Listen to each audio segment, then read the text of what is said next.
Nous nous retrouvons aujourd'hui pour poser 5 questions à Sylvain Lyotard sur le train et le désenclavement de Digne.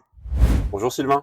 Bonjour. Vous êtes président de l'association Mobilité Alpine, ingénieur et représentant des usagers à la Régie régionale des transports. Vous êtes donc un spécialiste de la question du train sur le territoire dinois.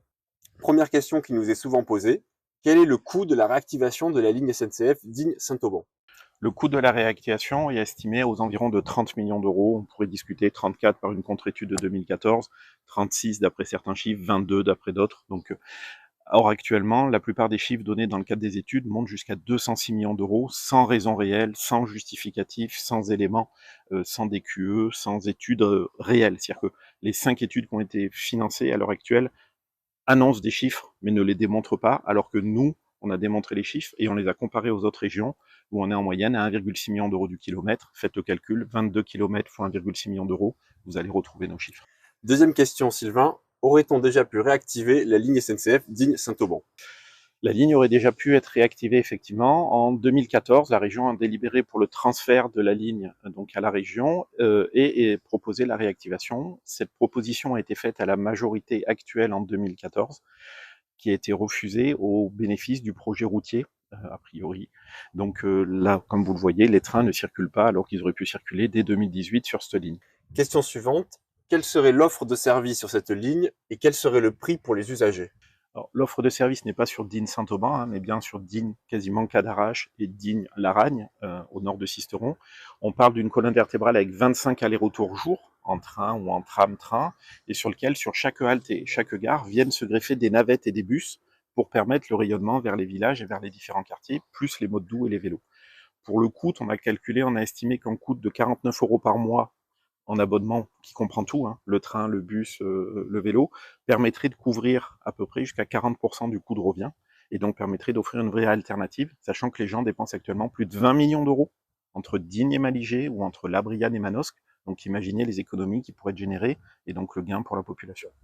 Alors, qu'est-ce qu'apporterait la réactivation de la ligne Digne-Saint-Auban en termes de développement pour Digne et son territoire ? La réactivation, en fait, c'est la réactivation d'un chaînon manquant, donc qui permet de faire Nice-Grenoble, mais Digne-Avignon TGV, et donc de relier des liaisons régionales, interrégionales, et donc même si ça permet de faire Digne-Manosque, on oublie souvent qu'on pourrait faire Nice-Avignon, Nice-Grenoble, et donc on rétablit Digne, qui devient l'interface entre les vallées alpines du département et la partie ouest du département, comme pôle d'échange, et donc Digne devient, sur une carte, apparaît à nouveau, et devient un lieu visible.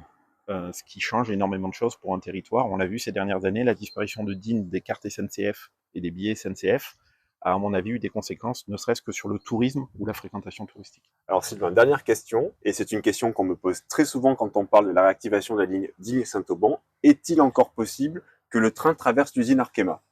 Alors, le train ne traverse pas l'usine.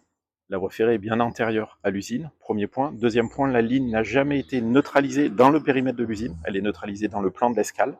Donc là-dessus, l'État a écrit des documents faux à partir de 2003 et surtout dans le cadre du PPRT en précisant que la ligne était neutralisée, ce qui n'est pas le cas. Donc ça, c'est un premier point. Et ça a été entériné dans des documents alors que ce n'est pas le statut administratif de la ligne. On a un premier problème de ce point de vue-là. C'est l'exploitant de l'usine qui doit la protection à la voie ferrée et pas la voie ferrée qui doit se protéger de l'usine.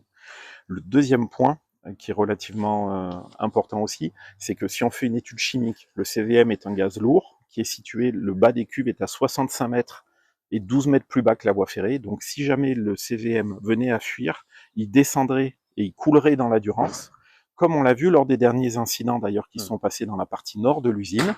On note qu'il y a eu 4 incidents ces derniers mois et que bizarrement le problème n'est pas la voie ferrée, mais du fonctionnement de l'usine et en aucun cas la voie ferrée. Alors vous l'avez compris, il n'y a pas de fatalité à voir réactiver la ligne SNCF Digne-Saint-Auban. À l'heure où les Jeux Olympiques d'hiver 2030 vont permettre les investissements par centaines de millions d'euros sur les infrastructures dans les Alpes françaises, nous ne pouvons plus regarder les trains passer et nous devons pouvoir en bénéficier. Remettre le train à Digne, c'est remettre Digne sur la carte de la France.